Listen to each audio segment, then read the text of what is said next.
할렐루야. 오늘 우리가 함께 부를 찬송은 찬송가 276장 아버지여 이 죄인을 입니다. 이 시간 함께 1절로 하나님을 찬양하며 나아가겠습니다.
오늘 하나님이 우리에게 주시는 말씀은 출애굽기 32장 15절로 24절입니다. 모세가 돌이켜 산에서 내려오는데 두 증거판이 그의 손에 있고 그 판의 양면 이쪽 저쪽에 글자가 있으니 그 판은 하나님이 만드신 것이요 글자는 하나님이 쓰셔서 판에 새기신 것이더라. 여호수아가 백성들의 요란한 소리를 듣고 모세에게 말하되 진중에서 싸우는 소리가 나나이다. 모세가 이르되 이는 승전가도 아니요 패하여 부르짖는 소리도 아니라 내가 듣기에는 노래하는 소리로다 하고 진에 가까이 이르러 그 송아지와 그 춤추는 것들을 보고 크게 노하여 손에서 그 판들을 산 아래로 던져 깨뜨리니라. 모세가 그들이 만든 송아지를 가져다가 불살라 부수어 가루를 만들어 물에 뿌려 이스라엘 자손에게 마시게 하니라. 모세가 아론에게 이르되 이 백성이 당신에게 어떻게 하였기에 당신이 그들을 큰 죄에 빠지게 하였느냐. 아론이 이르되 내 주여 노하지 마소서. 이 백성의 악함을 당신이 아나이다. 그들이 내게 말하기를 우리를 위하여 우리를 인도할 신을 만들라. 이 모세 곧 우리를 애굽 땅에서 인도하여 낸 사람은 어찌 되었는지 알 수 없노라 하기에 내가 그들에게 이르기를 금이 있는 자는 빼내라 한즉 그들이 그것을 내게로 가져왔기로 내가 불에 던졌더니 이 송아지가 나왔나이다. 모세는 분노하고 아론은 변명합니다. 모범적인 지도자와 능력도 자격도 없는 지도자의 차이입니다. 진정한 지도자의 모습과 아무런 준비가 없었던 아론의 모습을 비교하면서 하나님 앞에서 오늘 우리의 모습은 어떠한지 돌아보는 시간을 갖고자 합니다.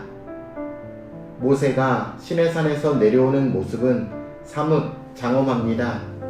그는 하나님과 40주야를 함께 있었고 그의 머리와 마음은 하나님이 주신 것으로 가득했습니다. 그리고 두 손에는 하나님이 직접 기록하신 말씀이 들려져 있었습니다. 하지만 그의 감정은 정반대로 요동치고 있었습니다. 하나님께 백성들의 타락에 대해 들었기 때문입니다. 모세는 무거운 발걸음으로 백성들에게 돌아가고 있었습니다. 이것은 먼저 믿은 자, 하나님의 마음을 가진 자의 숙명입니다. 하나님이 모세를 통해 이스라엘을 인도하시고 가르쳐 주셨듯이 먼저 된 자들을 통해 죄인들을 건지시고 성장하게 하십니다.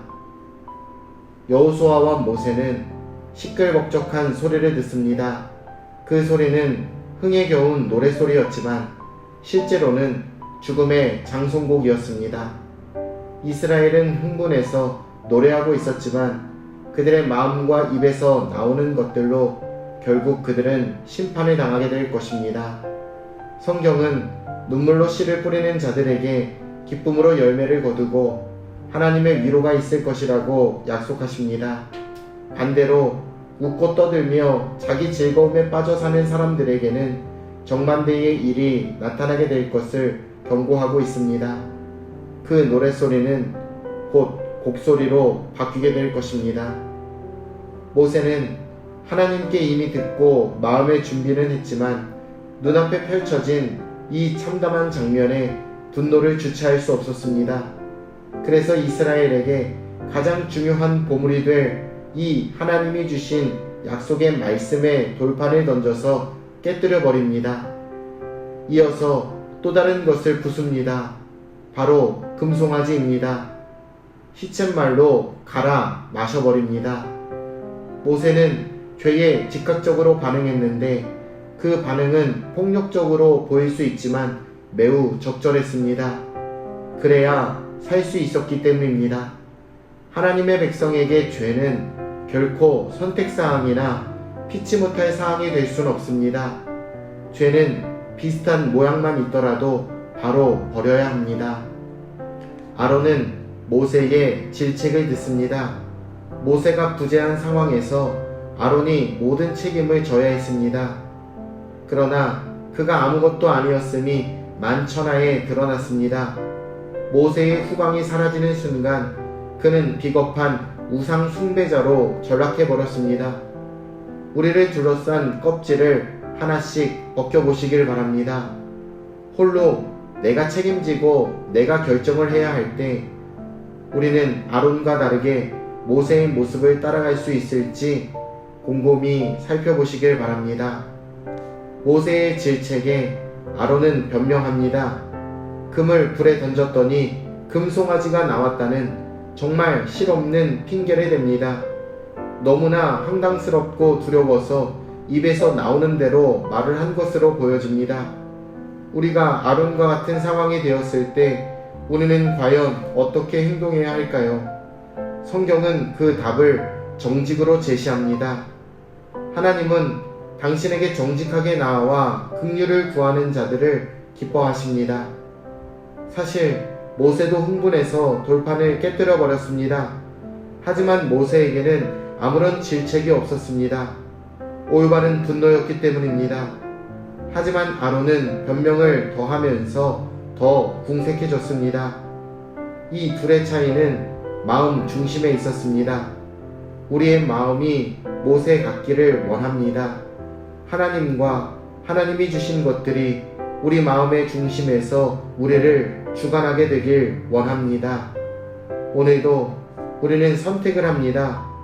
정직과 변명 사이에서 올바른 선택으로 하나님 앞에 서는 사랑하는 금천중앙 침례교회 모든 성도님들 다 되시길 우리 주 예수님의 이름으로 축원합니다.